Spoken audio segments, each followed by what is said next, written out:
Hello everyone, let's write our name on the back of our paper and write our table color. If we're at home, you don't need to write your table color. Awesome, now that we have that, it is time to learn how to make rubbings. In class, I have a plate of random objects that are pretty flat. But if you're home, I want you to be creative and experiment what different surfaces you can put underneath your paper.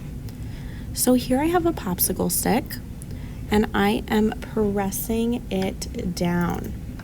We want to make sure we keep it in place.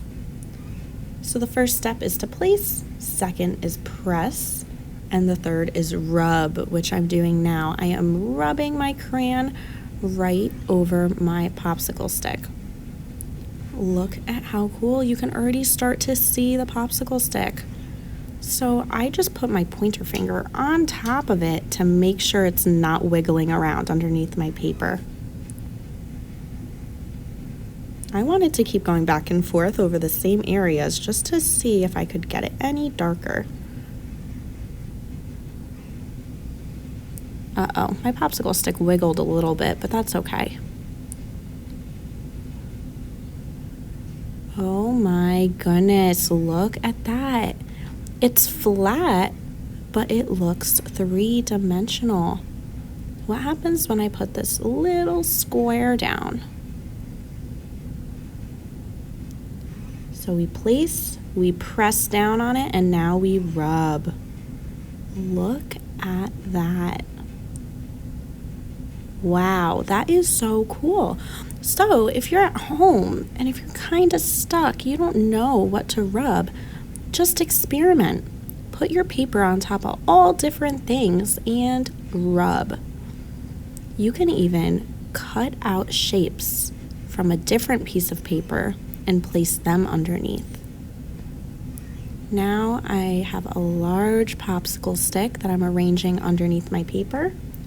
So I placed it. Now I'm pressing with my left hand and I'm rubbing with my other hand.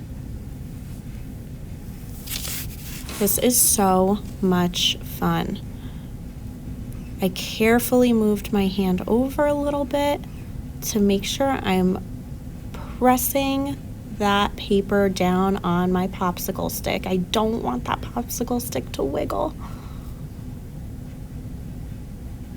You can also experiment with how hard you push down on your crayon. Maybe some areas you want to press extra hard and other areas you want to press lightly. I chose to press hard on either end of my popsicle stick, and then I got lighter towards the center. I wanted to fill in that little white gap with some crayon, so I very, very lightly put some crayon on that area. I want you to keep in mind you can use any color crayons you want. Maybe for each object you choose a different color crayon. All right, everyone, have a great time rubbing different objects underneath your paper. I'm so excited to see how these turn out.